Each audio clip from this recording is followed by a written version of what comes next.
एक समय की बात है। एक गांव में एक किसान रहता था। एक बार जब उसने अपने खेत में फसल उगाई, तब एक गौरैया ने उसके खेत के बीचों बीच फसल में घोंसला बना दिया और उसने 2 अंडे भी दे दिए। बहुत जल्द उन अंडों से गौरैया के बच्चे बाहर आ गए और अपने मां के साथ खुशी खुशी रहने लगे।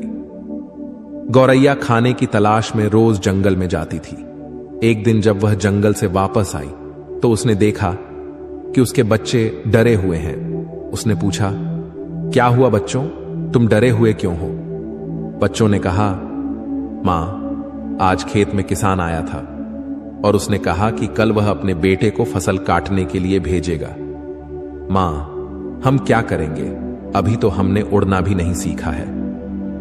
बच्चों की बात सुन मां गौरैया ने कहा, डरो मत बच्चों, कल कोई फसल काटने के लिए नहीं आएगा। अगले दिन वही हुआ जो गौरैया ने कहा था। कोई वहां फसल काटने के लिए नहीं आया। बहुत दिन ऐसे ही गुजर गए पर कोई फसल काटने नहीं आया। सब कुछ अच्छा चल रहा था। गौरैया के बच्चे बहुत खुश थे। एक दिन फिर जब गौरैया जंगल से वापस आई तब उसके बच्चे फिर से डरे हुए थे। गौरैया ने फिर उनके डर का कारण पूछा तो उन्होंने कहा, मां, आज फिर किसान खेत में आया था और उसने कहा कि कल वह मजदूरों को फसल काटने के लिए भेजेगा। यह सुनने के बाद गौरैया दोबारा से कहती है, डरो मत बच्चों, कल कोई फसल काटने के लिए नहीं आएगा। अगले दिन वही हुआ जो गौरैया ने कहा था। कोई वहां फसल काटने के लिए नहीं आया। एक दिन फिर जब गौरैया जंगल से वापस आई तब उसके बच्चों ने कहा, मां, आज किसान फिर खेत में आया था। वह फिर फसल काटने की बात कर रहा था, पर हमें पता है कि कोई फसल काटने के लिए नहीं आने वाला है। मां गौरैया ने कहा, पूरा वाक्य बताओ।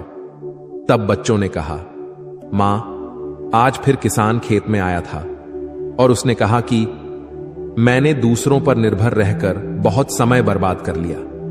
अब मैं कल खुद आके फसल काटूंगा। यह सुनकर मां गौरैया डर गई और कहा, बच्चों, अब हमें यह स्थान जल्द से जल्द छोड़ना होगा और किसी अन्य स्थान पर अपना घोंसला बनाना होगा, क्योंकि कल किसान फसल काटने के लिए जरूर आएगा। बच्चों ने कहा, मां, पर किसान ने ऐसा कई बार कहा है, पर प्रत्येक बार कोई भी फसल काटने के लिए नहीं आया है। आप इतने सुनिश्चित कैसे हो कि कल किसान फसल काटने के लिए जरूर आएगा?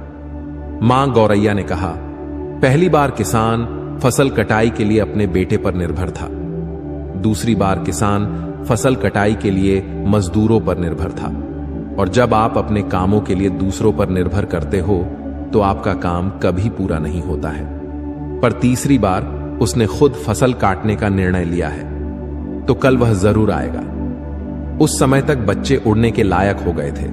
वो वहां से उड़ गए और किसी दूसरी जगह पर अपना घोंसला बना लिया। अगले दिन किसान खेत में आया और फसल की कटाई करना शुरू कर दिया। दोस्तों, जो इंसान हमेशा दूसरों पर निर्भर करता है उसका काम कभी पूरा नहीं होता। वास्तव में वो आलसी इंसान है। ऐसा इंसान समाज में तिरस्कृत ही होता है। इसका यह मतलब नहीं है कि हमें दूसरों की सहायता नहीं लेनी चाहिए। दूसरों से सहायता लेने में कोई बुराई नहीं है, पर दूसरों पर निर्भर हो जाना यह गलत है। यदि आप अपने काम को अच्छी तरह और निश्चित समय अंतराल में पूर्ण करना चाहते हैं तो उचित रहेगा कि उसे आप स्वयं ही करें।